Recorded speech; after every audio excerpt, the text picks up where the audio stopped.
Nunukan, Kalimantan Utara. Di Sungai Bolong, tempat tinggal seorang insan manusia yang sampai saat ini tidak pernah saya lupa. Dan saat itu menjadi hari yang istimewa bagiku. Di hari pertama kali saya mengenal kata cinta, entah kenapa dia hadir begitu cepat. Saat saya dalam keadaan terluka karena duka. 1 tahun ayahku meninggal dunia. 3 bulannya menyusul ibu. Karena rasa sedih begitu dalam dan membuat aku rapuh. Ketinggalankan kampung halamanku untuk menenangkan diri dari pikiran yang bercampur aduk. Mulanya aku akan menuju Malaysia. Lewat seseorang sudah sering ke sana. Setibanya di pelabuhan Tunon Taka, Nunukan, aku dibawa ke penampungan. Ada seorang lelaki setengah tua tiba-tiba mendatangiku dan mengatakan kepadaku, "Kamu harus kabur dari tempat ini. Karena tempat ini adalah tempat di mana para calon pekerja dibawa ke tempat kerja dan kerja di perkebunan kelapa sawit di Malaysia, yang konon katanya para pekerja dipaksa untuk kerja dan tidak mendapatkan upah layak." Dan aku pun kabur dari tempat itu dan mengikuti orang setengah tua tadi. Disinilah kisah ini dimulai. Aku dibawa bekerja di suatu tempat, yaitu Pulau Simanggaris. Seiring berjalannya waktu, kami kembali ke tempat di mana orang setengah tua itu tinggal bersama istri dan anak-anaknya. Setibanya di sana, aku disambut oleh seorang perempuan yang cantik. Dan ternyata, itu adalah anak gadis orang setengah tua itu.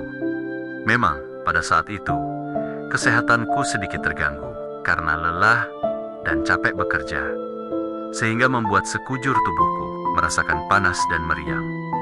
Dialah perempuan itulah yang merawat dan mengurus aku hingga sembuh dari sakit. Yang siulami, benih cinta pun tumbuh.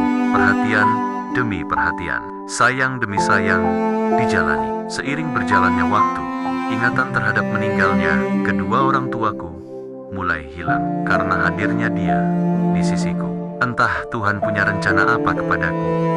Luka dalam duka itu hilang ketika seorang perempuan hadir dalam hidupku. Terjalin hubunganku bersamanya 3 tahun lamanya. Belum begitu tenang dalam hati ini, Tuhan mengujiku dengan perpisahan yang saya tidak inginkan.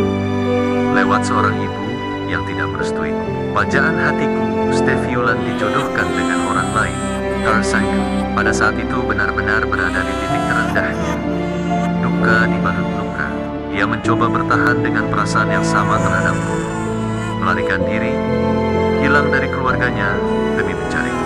Kurai dan kusambut dengan cinta untuk mempertahankan hubungan cinta suci ini. Aku paham isyaratnya saat itu. Dia ungkapkan lewat tindakannya.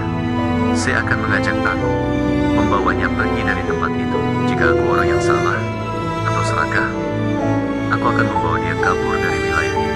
Tapi aku sadar, aku yang punya harga diri. Kutinggalkan dia dan berkata, aku akan kembali kepadamu hingga Tuhan mempertemukan kita kembali dalam keadaan apapun. Ya Allah, aku punya alasan untuk meningkatkannya. Bukan karena dia dijodohkan dengan orang lain, tapi karena aku takut dia durhaka kepada orang tuanya. Disitulah aku menyuruhnya untuk kembali kepada orang tuanya. Walaupun dalam hati ini tidak ada kerelaan sedikit pun. Dan pada saat itulah janji dan sumpah ku terucap, akan kembali kepadamu dalam situasi dan keadaan apapun. Anggukan kepalanya dan air matanya memberikan isyarat kepada aku akan menunggu hingga kamu kembali. Dan pada saat itu juga aku berdoa, meminta kepada Tuhan, ya Allah, pertemukan aku kembali kepadanya dengan waktu dan kesempatan yang Engkau ridhoi, makmur dan yunan.